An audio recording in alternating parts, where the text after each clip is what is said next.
Bom dia, pessoal. Disciplina de Planejamento e Administração Rural, 8h30 da manhã do dia 3 de novembro de 2021, uma quarta-feira. Então, vamos dar continuidade à nossa discussão. Então, em sistemas normais, provavelmente esse ano a gente não vai fazer isso por alguns motivos. A gente convidava o pessoal ou da Cressol ou do Sicob, das últimas vezes foi do Sicob, e vinha aqui, até o presidente nos prestigiou aqui na nossa disciplina, o presidente do Sicob, daqui da região sul, junto com o gerente de crédito, junto com o gerente lá da parte rural, tem ex-alunos nossos lá, eles vinham, sempre nos atendem com muito carinho, para explicar um pouquinho sobre a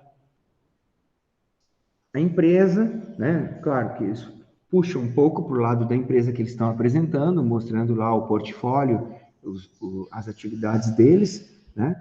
Mas falam sobre o crédito rural de maneira geral. Tá? Esse ano, provavelmente, a gente não vai fazer isso. Provavelmente. Tá? Por falta de tempo e também, sei lá, não quero nem pedir para a direção para ter autorização para trazer uma equipe de uma empresa aqui, né? Isso nunca foi problema, mas agora, por causa dos cuidados do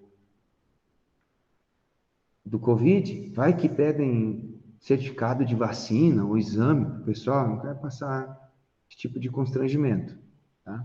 Mas era interessante para ter uma conversa e tal, mas isso não resolvia o nosso conhecimento sobre crédito rural, certo? Muito menos sobre o sistema que cada empresa, cada banco parceiro do Sistema Nacional de Crédito Rural, o SNC, adota. O que eu quero dizer é o seguinte, e estou tocando nesse assunto porque eu recebi um relatório de estágio de uma orientada e, vamos dizer, fiquei um pouco ali afetado, né? Sentido da forma como foi escrito, né, o relatório. Isso, para mim, não é muita novidade, porque, como eu disse para vocês, estou fechando aqui de instituição, em fevereiro, fecho 26 anos de instituto. E agora, em dezembro, mês que vem, eu fecho 24 anos como professor, porque eu entrei por 2 anos como engenheiro agrônomo na instituição. Eu não dava aula, dava umas palestras, o pessoal me convidava, mas eu era tipo o agrônomo ali que vocês não enxergam. Bom, e aí eu já ouvi muitas coisas nos estágios. Vou só contextualizar para vocês. Por exemplo, tem um aluno que a gente tinha um convênio com o sistema de estágios internacionais. Então, o aluno foi estagiar com soja e milho nos Estados Unidos. Mas era curso técnico, não tínhamos curso superior ainda. Fez e aconteceu, ficou quase um ano lá. Aprendeu inglês, né? E fez o mínimo, assim, para poder passar na prova, mas era o mínimo que eu acredito que vocês todos aí passariam hoje, né? Fez um intensivão de uma semana para responder umas perguntinhas em inglês, foi para lá, e aí realmente aprendeu inglês lá, passando quase um ano, pegou a idade de fazer carteira de motorista, fez carteira de motorista nos Estados Unidos. O dono da fazenda lá dava o carro para ele andar, fazia tudo de carro, porque lá são grandes distâncias para tudo. Aprendeu um monte e nós, bem ansiosos, acompanhamos então a defesa de estágio dele no auditório aqui do colégio. Juntamos assim vários professores e todos os alunos que a gente pôde, não só de uma turma. Todo mundo foi convidado para assistir, porque se não era o primeiro, era um dos primeiros desse intercâmbio que a gente estava fazendo com estágios no exterior. Hoje eles não acontecem mais para menores de idade, tá? Hoje está tão chato que é só maior de idade. Então, hoje só tem intercâmbio para curso superior, para técnico não tem mais, mas tinha. Bom, e aí estava aquele momento marcado lá, todo mundo querendo ouvir a experiência, e muitos alunos pensando em talvez fazer o mesmo caminho, né? Ele falou, aprendeu de soja, aprendeu de milho, falou inglês, fez carteira de motorista. E foi muito boa a defesa, foi muito interessante a experiência. E no final da defesa, já nas perguntas, um aluno perguntou, mas só falou de vantagens, foi bom assim, foi bom assado, aprendeu isso, teve experiência daquilo, e, sabe, só pontos positivos do estágio, não teve nenhuma desvantagem, não teve nenhum ponto negativo. Aí o aluno falou assim, gente, isso já faz o quê? Deve estar fechando uns 20 anos dessa história que eu estou contando para vocês. Aí disse, o ponto negativo foi a escola, né? Porque eu lá me senti meio abandonado, né? A escola não fez a supervisão de estágio, mal e mal entrava em contato, e esse foi o ponto negativo. Dá vontade de descer ali os degraus do auditório e esganar uma peste dessas, né? Porque tudo sempre é culpa da escola, tudo, não foi legal, não foi que chega. Como que a escola ia fazer supervisão? Não tem nem recurso financeiro, nem nada. E não era o caso, ele estava numa fazenda lá no interior dos Estados Unidos. Tipo, a gente sabia que estava seguro, porque a gente certificou que o sistema de intercâmbio era confiável e que as empresas lá, as fazendas que aceitavam estagiários também eram certificadas, né? Não tinha nenhum histórico não tinha uma notícia ruim de algum problema que tivesse acontecido. Então, a escola estava monitorando isso de longe, mas não estava, tipo, ligando todo dia para ver como é que o queridinho estava indo, estava ok lá, estava gostando, se estava se adaptando, nada, se vira lá, né? Afinal, todas as condições já foram dadas, seja uma oportunidade que eu não tive, que muitos de vocês também nem vão ter, né? De uma experiência, porque assim, só o inglês que ele desenvolveu lá já abre assim inúmeras portas para o futuro, né? Essa experiência no currículo, de ter trabalhado quase um ano com soja e milho numa grande fazenda nos Estados Unidos, também, isso ninguém tira mais dele. Aí vai, não, a culpa é da escola. Vamos ver. Tá, pessoal, usem o microfone, tá? A gente não vai estar vendo o chat, beleza? Tentem usar o microfone. E se quiser fazer reclamações sobre a escola também, é só fazer, tá bom? Aí, vocês estão entendendo o sentido da coisa? Aí, nesse relatório, então, a estagiária coloca, que não viu nada disso no curso. Isso é relativo, né? Porque no curso vocês estudam muitas, e hoje a gente vai falar de habilidades conceituais, estuda conceitos, estuda, às vezes, alguns assuntos, né? Conteúdos abstratos, né? Porque é o seguinte, a escola não precisa pegar um formulário do banco tal, vamos dizer, o formulário do Banco do Brasil para o Pronaf é esse aqui, tá? Aí você vai lá no site do Banco do Brasil, tem o formulário do Pronaf. Aí, como é que preenche e tal? É tantos hectares, nome do agricultor, CPF, estágio da lavoura, qual lavoura que tem, que não tem, sei lá. Deve ter um formulário no Banco do Brasil. Mas aí tu vai no formulário da Cressol, ele é diferente. Pede, basicamente, as mesmas informações. Mas a gente não precisa ensinar vocês a preencher um formulário, nem do Credija, nem do Cressol, porque a gente tem a segurança de que, na hora que vocês forem fazer isso, vai gerar alguma dúvida ali, mas num, dois, três, vocês dão volta. Em 1, 2 dias, vocês já estão craque em preencher aquele formulário, a gente não tem dúvida disso.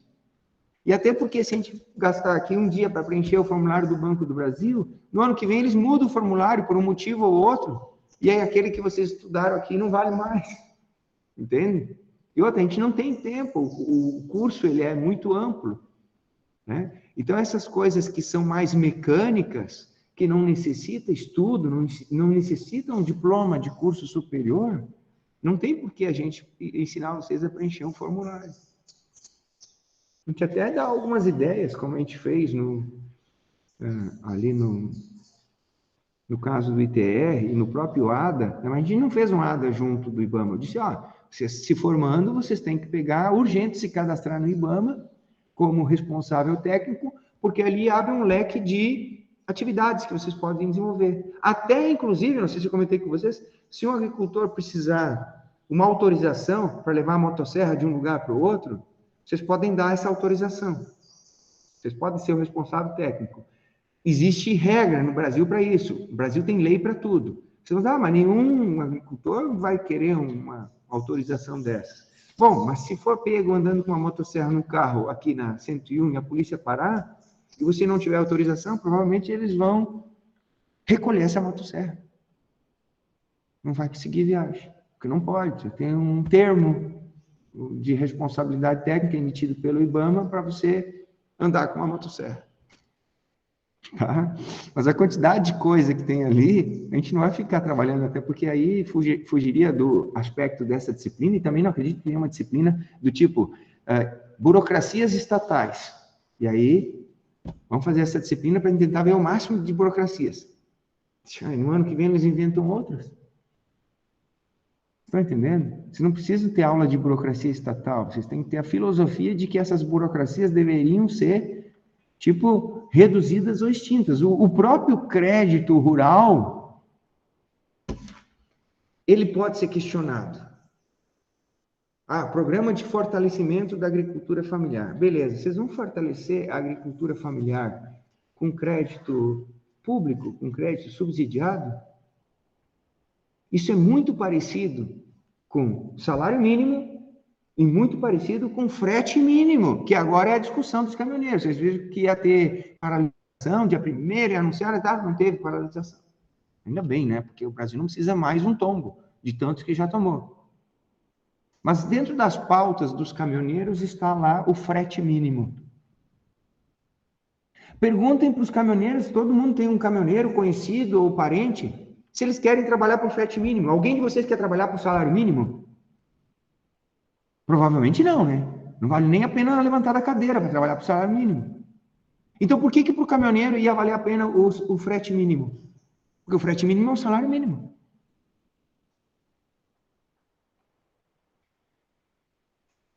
Da onde é que vai vir o frete mínimo e tal? Vai vir subsidiado. Ou seja, o governo tira de algum lugar para subsidiar ali. E, na verdade, não resolve a raiz do problema. A raiz do problema está lá, eu já expliquei para vocês em economia, quem não lembra, no programa Mais Caminhões, quando quase duplicou o número de caminhões de forma artificial no Brasil. O que acontece? A gente já falou sobre isso, né? Naturalmente, aumenta a concorrência e diminui o preço do frete. Então, todo mundo passa a trabalhar por pagar para trabalhar.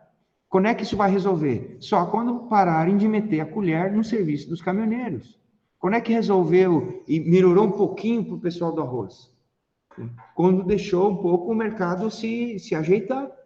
Quantos anos, já comentei com vocês aqui também, o tempo que eu estou aqui, eu contei que estou aqui há 26 anos fechando na instituição, todos esses anos, os arrozeiros aqui, eu nunca trabalhei com arroz, mas conheço muitos amigos arrozeiros, todos os anos era choradeira e reclamação, porque o arroz estava 25 a saca, 27 a saca, 30 a saca, e passou assim por mais de 10 anos.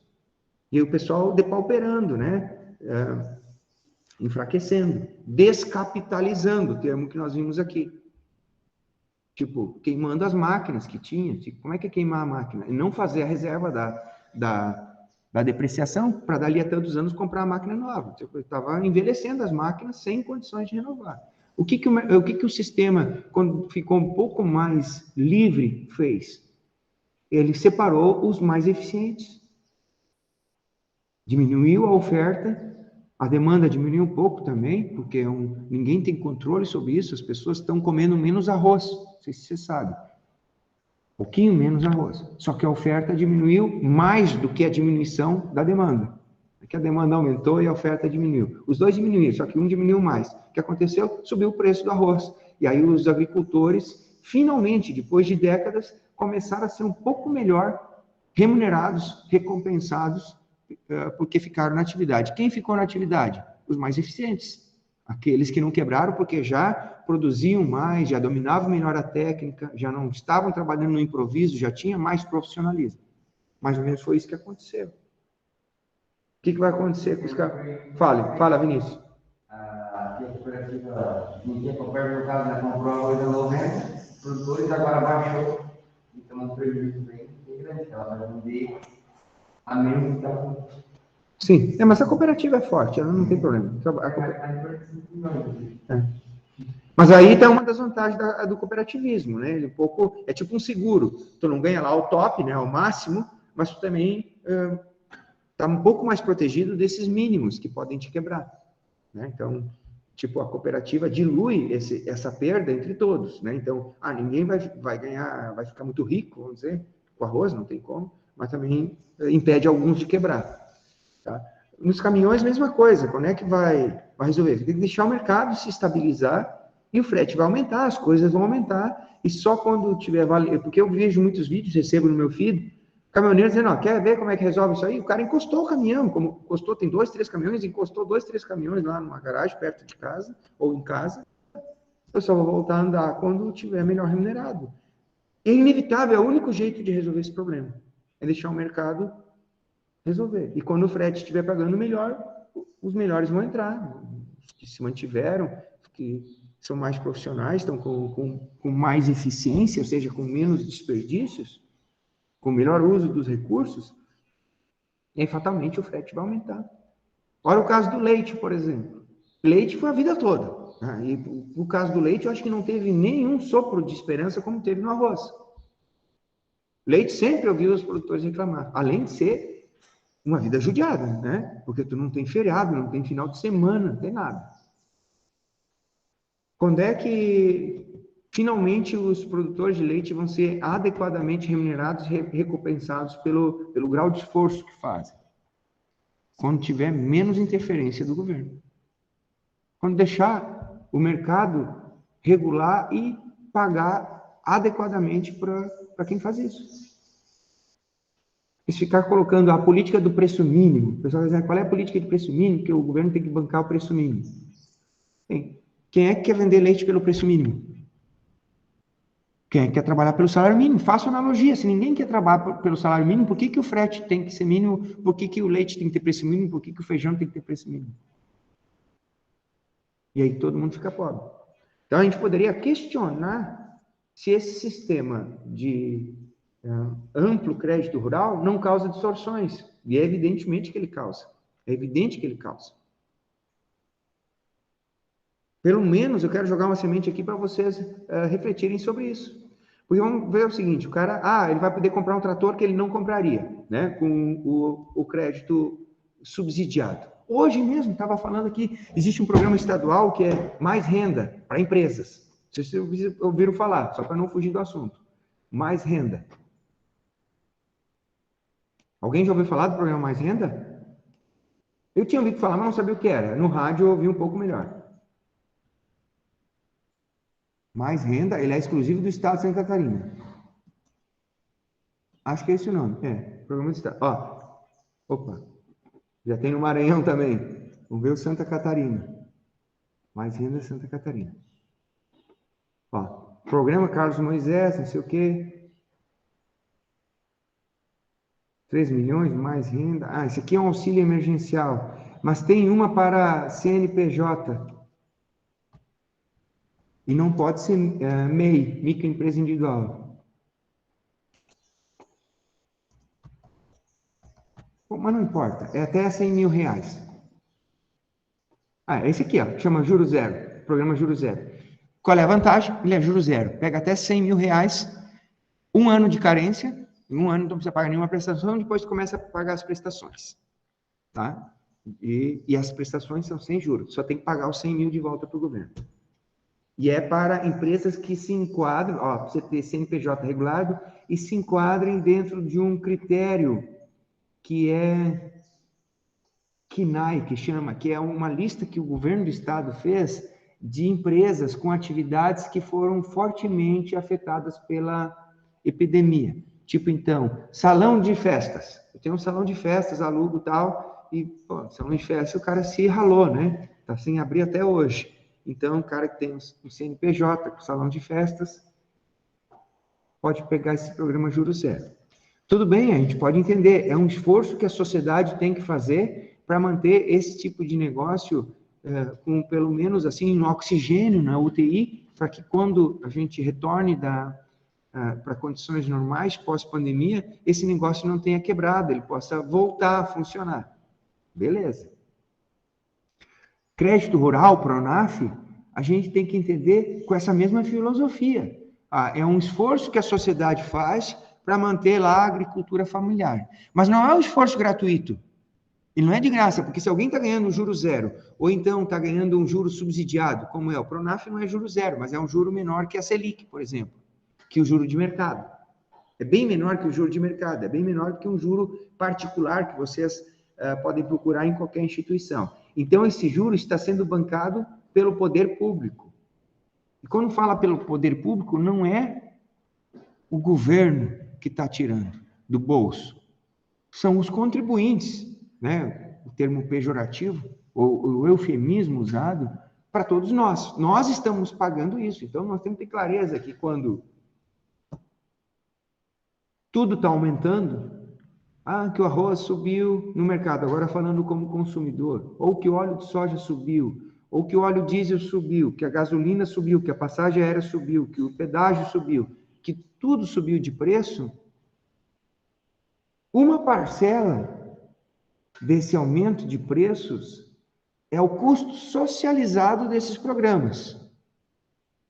Eu até entendo que eles devem existir, certo? Porque eu concordo que o salão de festas não pode quebrar, é muito melhor ele estar vivendo ali com o soro na veia, o oxigênio, né, lá na UTI, para quando depois ele possa retornar como uma empresa viável, que não tenha que começar do zero. Eu concordo. Mas eu sei que nós estamos dando uma cota para isso. Qual é a cota? É que quando eu vou abastecer lá o carro, o diesel que eu botava, que estava 3 pila, já está 5,20. Parece que foi ontem. Olha, se bobear o penúltimo abastecimento da minha caminhonete, eu fiz com diesel a R$3. Eu ando pouco, cabe 95 litros lá dentro dela, eu faço quase 1.000 quilômetros com um tanque e abasteço muito pouco. Provavelmente a penúltima eu coloquei uns R$3 e pouco. Agora faz um tempo que eu não coloquei. A última vez que eu coloquei foi R$4,70. Foi a última. E agora eu passo no posto, está 5,20. Mas não reclamo do preço, porque eu sei que esse preço ali está embutido esses programas sociais. É indireto, mas está. Não tem como ser diferente, porque o governo não gera dinheiro. O governo tira dinheiro daquelas 3 formas que você já deve ter decorado.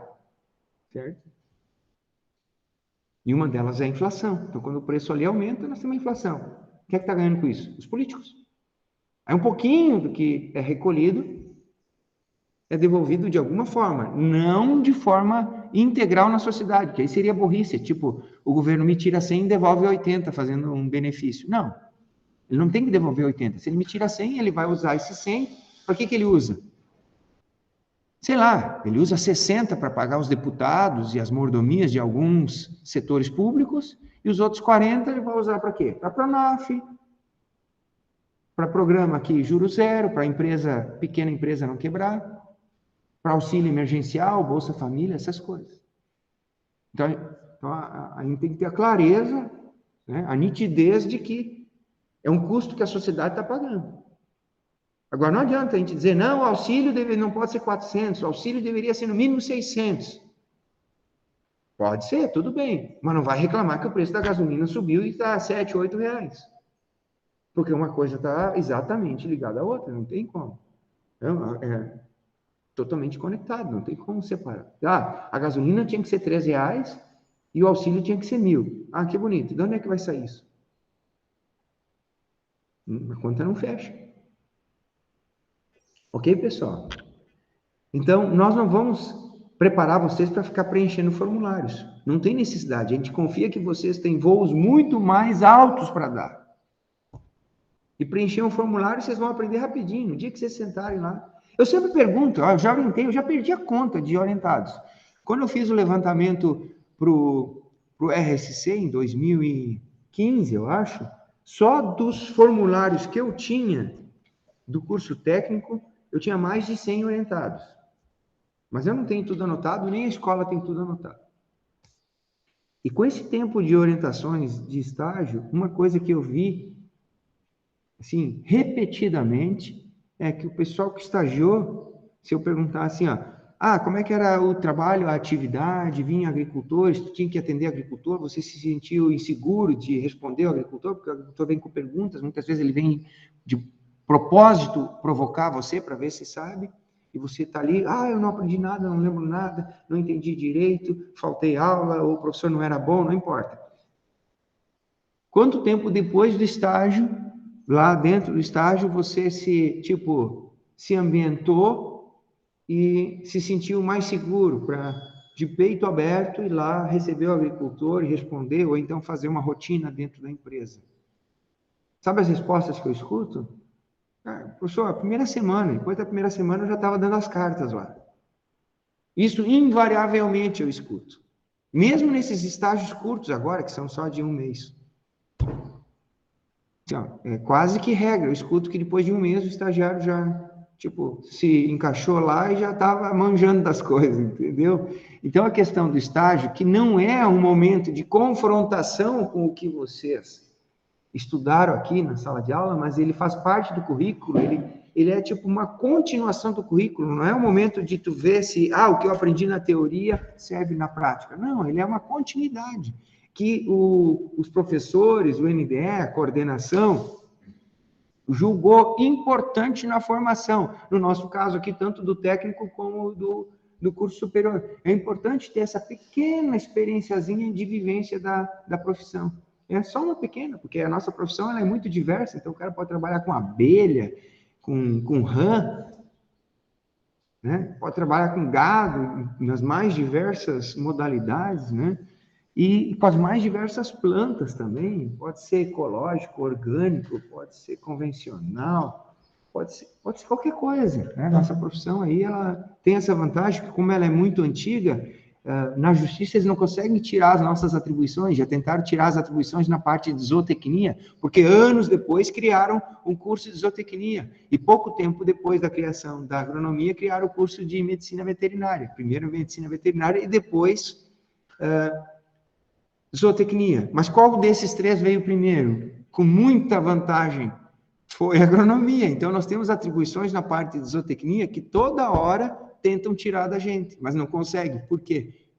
Por ter chegado primeiro. Por ter uma lei de 1933, com atribuições também na área zootécnica. Então, isso aí, se a classe dos agrônomos mantiver um mínimo de organização, nunca vão tirar.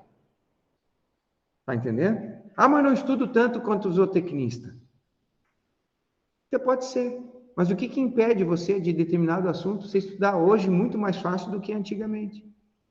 Antigamente, quem tinha um livro ou a cópia do livro já era um cara, destacado dentro do curso, porque não tinha livro.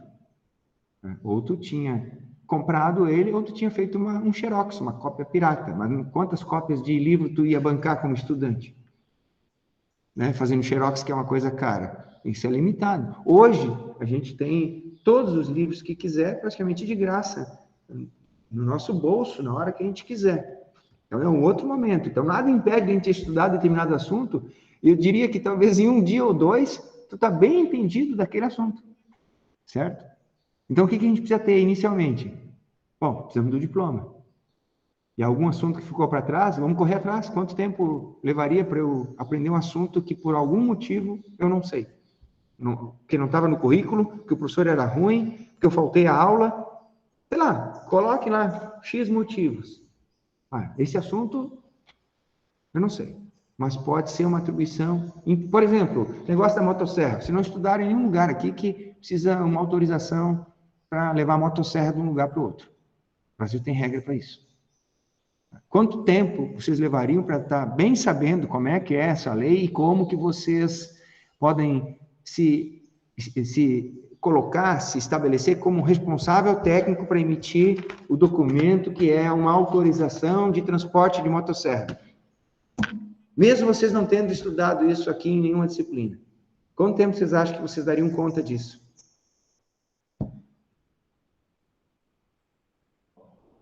Uma hora, pode ser um pouquinho mais, mas em 1 dia tranquilo, né, Ronaldo? Em 1 dia vocês teriam feito isso. Então não vale a pena o desgaste de ficar choramingando, dizer, eu não aprendi isso na faculdade. Gente, a maior parte das coisas que talvez vocês vão vivenciar, vocês não aprendem na faculdade. Eu dou exemplo. Vocês já fizeram disciplina, talvez já tenha comentado aqui, né? Porque eu fico me repetindo. Falei sim, agora eu lembro porque ele estava em outra sala lá. Mas eu lembro do Cristiano ali. Que as pragas da maçã, que eram importantes quando eu estudei, nenhuma delas é importante hoje. E as mais importantes hoje da maçã, nenhuma delas era praga na maçã quando eu estudei. Aí eu vou chorar as pitangas e vou sair dizendo, minha escola, lá onde eu me formei, não me preparou bem porque não vi nenhuma dessas pragas. Não, né? Sempre agradeço a escola que me formou pelo que ela me deu, pelo diploma que eu tenho. Depois tu vai atrás, desenvolve. Tá legal, pessoal? Então, vamos trabalhar mais habilidades conceituais e habilidades humanas e não se preocupar em preencher formulários, tá? Fora que vocês, quando saem, a escola agora tem um programa ótimo de egressos. Além de ter, agora foi interrompido, né? Tem os encontros de egresso, mas não importa. Vocês, quando depois se formam, vocês mantêm um vínculo com a instituição. Vocês nunca mais deixam de ser da instituição. Então, peçam ajuda para os professores de vocês, peçam ajuda para a instituição, quando vocês, na atividade profissional, tiverem alguma dúvida. Façam isso também, não está completamente dentro da regra, e é muito justo e correto fazer isso. Ok? Vamos ali só para o pessoal que está acompanhando em casa. Lembrar que não há previsão para o retorno do SIGA, tá, pessoal? Não tem previsão do retorno do SIGA e que a prova nós vamos fazer, anunciar com a devida antecedência quando o SIGA voltar, tá? Então, por exemplo, se o SIGA voltar essa semana, por exemplo, na sexta-feira, dia 5, provavelmente dia 10 eu vou anunciar que a prova é dia 17. Eu estava conversando aqui com o pessoal que está presente, agora vocês ficam ouvindo aqui e fica gravado também, que a gente, para não envolver mais uma data, mais um compromisso diferente, tentando, não sobrecarregar ainda mais vocês, a gente vai fazer no final de uma manhã de uma quarta-feira a prova que ficou pendente em função das falhas no SIGA. Vocês que estão aí, estão de acordo? Está entendido? Então, vocês vão ser avisados com no mínimo uma semana de antecedência na aula da prova. Então, se o dia 17, até o dia 10 o SIGA tiver voltado, no dia 10 eu anuncio a prova que será então realizada no dia 17. Se até o dia 10 o SIGA não voltar, nós ficamos de sobreaviso, mas sempre guardando esse prazo bem estendido para qualquer compromisso. Todos de acordo? E ainda fiz a proposta do seguinte: os alunos que fizerem presencial vão ter 1 hora e 40 minutos para fazer a prova. E quem fizer online vai ter 40 minutos para fazer a prova, em função das diferenças de características de realização da prova. Tá? Nesse sentido, quem tiver, por enquanto, acompanhando online, queira vir fazer presencial, pode vir, não tem problema nenhum. Tá? Então, quando a gente marcar a prova, quem porventura achar que é mais vantagem fazer com 1 hora e 40 a prova do que com 40, basta vir no dia que a prova for marcada aqui na sala de aula. Eu não vou exigir carteira de vacina, não vou exigir atestado, requerimento e nem exame de coronavírus. Basta vir fazer a prova. Tudo ok? Pessoal que está aqui, ok? Pessoal que está em casa também entendeu, né? Então, essa remarcação da prova vai permitir que a gente faça essa experiência, né? De fazer a prova ao mesmo tempo online e presencial, com essas características, né? O presencial é só com a caneta e com a cabeça, porém com mais tempo. E o online é com menos tempo, com o cronômetro correndo ali 40 minutos para fazer a prova em 10 questões, cronômetro correndo. Entendido? Alguma dúvida sobre isso ou vamos para o conteúdo? Bom, dado todos esses avisos, então, vamos lá. Os assuntos estão interligados, tá, pessoal? Esse foi um tema que faltou. Eu achei que ia dar tempo para tratar naquela última aula presencial. Não deu, então a gente vai ver hoje, mas ele tem tudo a ver com o assunto planejamento, que nós vamos começar a tratar hoje, certo? Tem tudo a ver com o tema planejamento que nós vamos tratar hoje. Só fui me certificar que está gravando ali, tá?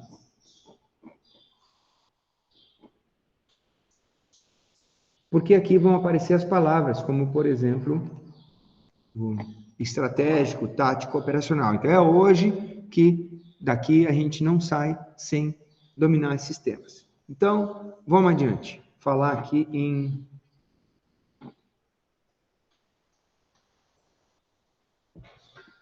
complexidades, em níveis empresariais. Então, nesse primeiro slide, aparece o tipo de habilidade e a relação com a hierarquia dentro da empresa. Existem 3 grandes divisões que as empresas, as maiores empresas podem ter. Quanto menor for uma empresa, menos essas divisões ficam aparentes, até que se torne, por exemplo, uma propriedade familiar, uma empresa familiar, ou um microempreendedor individual, um MEI, onde esses níveis todos se confundem, eles se fundem, tá? Mas então, por exemplo, a gente poderia dizer que a administração superior, que a gente vai ver no próximo slide, ela também é chamada de administração estratégica, ela lida mais com habilidades conceituais. Uma gerência intermediária lida mais com habilidades humanas, gerenciar grupos de pessoas. E aí o operacional, a primeira linha, lida mais com o operacional, com fazer as tarefas, as atividades, com habilidades técnicas. Mas lembrando que há essa linha aqui, ó, que divide, que significa o seguinte: não quer dizer que a administração superior só deva ou só possa trabalhar com habilidades conceituais. E não se preocupe se isso aqui está estranho, para mim até é difícil passar isso, mas os outros slides vão esclarecendo. Eu quero dizer o seguinte: olha o nosso exemplo. Aí um professor vira reitor do instituto. Então ele vai lá para a principal administração, ou vira diretor do campus. Ele vai para a mais alta administração do instituto, certo? Tanto o diretor de um campus como o pró-reitor.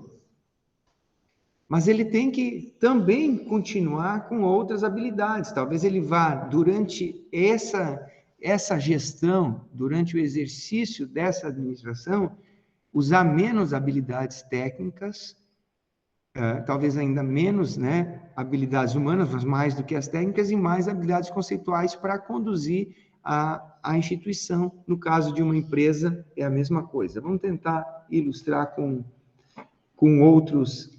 Aqui é o mesmo slide, tá? Lembrando que mesmo quem trabalha na ponta da fábrica com a atividade técnica também tem que ter algum tipo de habilidade humana, de relacionamento com os seres humanos, mesmo que ele não vai ser chefe dos outros seres humanos, dos colegas, mas até por uma questão de divisão de tarefas, de harmonia no trabalho, precisa ter habilidade de convivência, de relacionamento com as outras pessoas, e um pouquinho para entender até as orientações que vêm de cima, ele tem que entender um pouquinho, não tanto quanto é exigido da administração superior, de habilidades conceituais. A gente tem vários exemplos. Um bom vendedor, até coloquei ali, ó, um bom vendedor, a empresa pode pegar o melhor vendedor e dizer: olha, tu é tão bom vendedor que tu vai ser, então, agora alçado à chefia. Tu vai ter uma mesa, um escritório, e tu não vai mais vender. Tu vai ser o chefe dos vendedores. Beleza. Sabe que para muitas pessoas isso não dá certo? A pessoa, às vezes, pode ser um ótimo vendedor, mas quando tira ele da venda e bota ele de chefe dos vendedores, ele frustra todos, inclusive a si mesmo, e não consegue. Tipo, ele consegue vender o produto, mas ele não consegue ser chefe das outras pessoas, não consegue dar ordens, não consegue convencer, motivar os outros a venderem como ele vendia. Isso é muito comum. O mesmo exemplo acontece aqui na instituição. Vocês podem ter um ótimo professor, um professor que vocês admiram muito, que vocês aprendem bastante lá na disciplina dele, e aí o que acontece? Vai para uma eleição e ele é muito bem votado na eleição e ele vira o chefe dos outros professores. O chefe coordenador de alguma coisa, de algum curso, ou o diretor do campus mesmo. E aí aquela habilidade toda que ele tinha com a disciplina, ele não tem em termos humanos ou conceituais, ele não consegue mandar nos outros. Ele conseguia, ser um bom professor pelo convencimento, pelo exemplo, pela didática, e conseguia ser um bom professor, então os alunos desenvolver alguma admiração por aquele professor. Mas quando ele foi alçado para ser o chefe dos outros professores, ele não conseguiu fazer um bom trabalho. Porque A habilidade dele não é mandar nas outras pessoas. Ele conseguia convencer pelo exemplo, pela boa prática que ele fazia. O problema é que quando tu assume um cargo de gerência, como uma gerência intermediária aqui, tu vai ser o coordenador do curso, por exemplo, aí tu tem que dizer para o outro professor fazer assim, assim, assado. Mas para o outro professor obedecer essa orientação não é tão simples assim. Ele também carrega uma carga de experiência, carrega seus vícios, as suas maneiras de trabalhar, que não é um outro colega, que até ontem era um colega que dividia a sala com ele, e agora é o chefe que tem que mandar fazer tal coisa. E aí não funciona. Isso acontece muito. Sabe, pessoal? Por quê? Porque são habilidades diferentes envolvidas. Então, não quer dizer que um bom professor vai ser um bom chefe dos professores. Estão entendendo? Isso vale, multipliquem isso para todo tipo de empresa. Um bom vendedor não quer dizer que vai ser um bom chefe dos vendedores. Um bom operador de máquina não quer dizer que ele vai ser um bom chefe de departamento de máquinas. Ele sabe aquela máquina operar muito bem, é o cara mais eficiente, é o cara que cuida melhor da máquina, que usa melhor os recursos, menos desperdício e tal. Aí agora você é o chefe dos caras que operam as máquinas. E aí ele se frustra, dá errado. Isso acontece muito, porque são habilidades diferentes envolvidas. Estão refletindo a respeito? Então vamos adiante. Então, esses níveis a gente chama assim, ó, pessoal. O nível estratégico é o nível que lida com habilidades mais conceituais. Não quer dizer que ele não tenha que lidar com os seres humanos, que aqui, se eu for usar o exemplo da instituição, é muito. Talvez mais do que conceitual, é conseguir administrar pessoas que administram pessoas, setores de setores. Certo? Isso sim é difícil. Já é difícil lidar com pessoas. E se essa pessoa for um servidor público, é bem mais difícil. Por vários motivos. Um deles é esse que eu falei. Né? Vamos dizer que um professor é professor e tal, e aí por algum motivo é eleito ou chamado lá para um cargo, e aí vira o chefe do outro professor. Eles dividiam a mesma sala. E a partir de um certo momento, há a hierarquia, um manda no outro. Só que no serviço público isso é temporário. Até é bom, por alguns motivos, seja temporário, mas tem suas desvantagens. Depois de um tempo, esse professor volta para dividir a sala, e aquele que estava dividindo a sala talvez passe a ser o chefe. Então, aquele, quando era o chefe, que sabe que ele não vai ser chefe para sempre, que inclusive aquele que ele está mandando hoje pode ser o chefe dele amanhã, essa relação não fica muito saudável. O que vocês acham? Que alguns tipos de exigências, de ordens, não vão ser passadas. Claro, tudo é vantagem e desvantagem, mas uma desvantagem é essa. Algumas exigências, alguns trabalhos que deveriam ser feitos, talvez não sejam cobrados numa proporção adequada, porque para que não venha retaliação. Tipo, o cara pode achar que é o trabalho mais normal fazer, né? Mas o outro não quer. E aí, só por não querer fazer, quando, por algum motivo, se esse vier a ser alçado de chefe, ele pode cometer uma perseguição branda, não uma coisa explícita, escancarada, porque existem mecanismos também para, tipo, impedir esse assédio moral, essas coisas.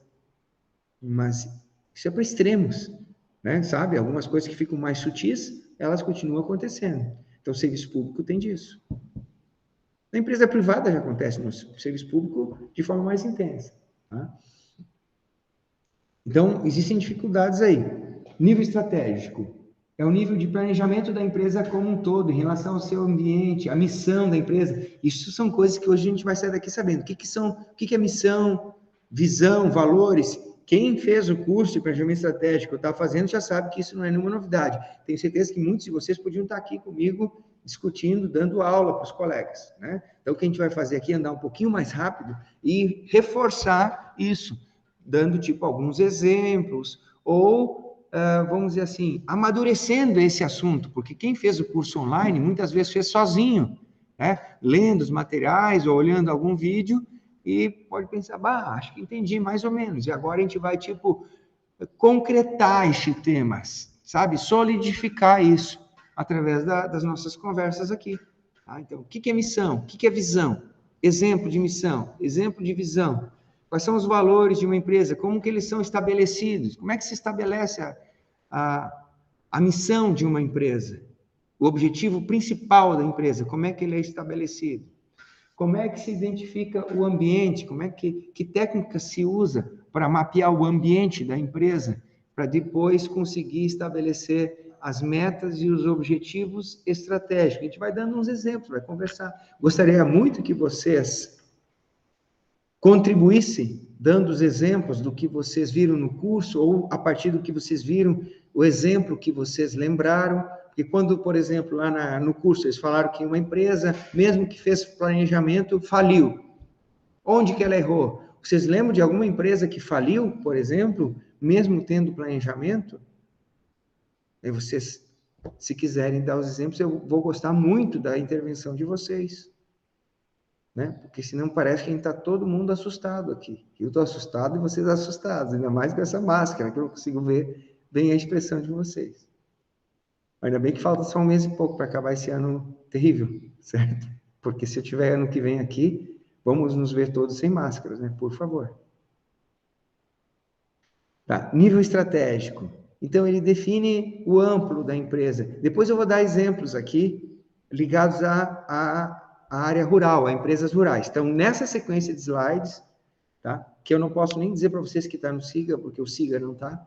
Então, mas não se preocupe, tá? Primeiro, que isso não é assunto aqui. Isso que nós estamos vendo a partir de hoje não é assunto da prova, a primeira prova, tá, gente? Eu não vou aumentando o conteúdo da prova à medida que vai andando o conteúdo. Esse conteúdo aqui é só para a última prova, não é para essa primeira, tá? Isso também, não sei se alguém tinha alguma dúvida com relação a isso, mas o conteúdo não vai continuar acumulando. Da primeira prova, as questões estão feitas, é até a aula passada. Combinado? Não é que, entrou mais um assunto aqui, mais uma questão. Não. Aí eu vou dar os exemplos aqui para a empresa rural, estão nos últimos slides. O nível tático é um nível intermediário, tá? Então, o que nós temos que fazer agora? Daqui para frente, não mais confundir estratégia com tática, apesar de serem termos, assim, muito semelhantes e poderem ser usados na informalidade, no português coloquial, em geral, desde que não seja para uma coisa relacionada à gestão, à administração, eu não diria que é muito errado você usar o termo tático ou estratégico, né? Você vou usar uma estratégia tal, ou vou usar uma tática tal. Na prática, são meio sinônimos, concordam? E no dia a dia, vai continuar valendo, a não ser que ele esteja dentro do campo da administração. Aí essas palavras têm entendimentos diferentes. Estratégico é o mais alto plano, lida com habilidades conceituais, analisa o ambiente externo da atividade. Tá? O tático é uma gerência intermediária, que cuida de chefiar pessoas, lida com seres humanos e lida com as atividades internas da instituição. Certo? Então, por exemplo, coordenação do curso de agronomia é um nível tático. Lida com pessoas, chefia pessoas, a coordenação tem a função de coordenar os outros professores, coordenar a NDE, coordenar o conselho de professores, o conselho colegiado, né, colegiado de curso. Tem algum de vocês que participa do colegiado do curso? Algum? Sim, exato. Então, o coordenador do curso coordena isso. Então, ele coordena pessoas, certo? Habilidades humanas. É um nível intermediário. Mas ele cuida o quê? Das coisas aqui de dentro da instituição. Não vai cuidar de convênio com a EPAGRE, não vai cuidar desse convênio com a Universidade Federal do Rio Grande do Norte, não vai cuidar dos estágios de intercâmbio, por exemplo, certo? Então, é o nível estratégico que lida com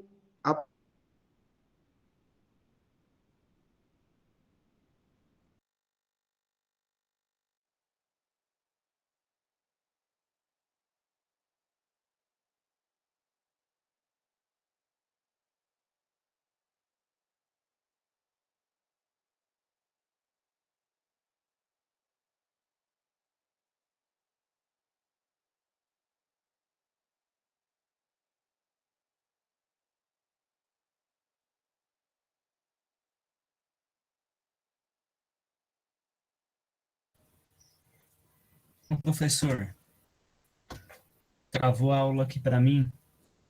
Não sei se o senhor está me ouvindo. Para mim também.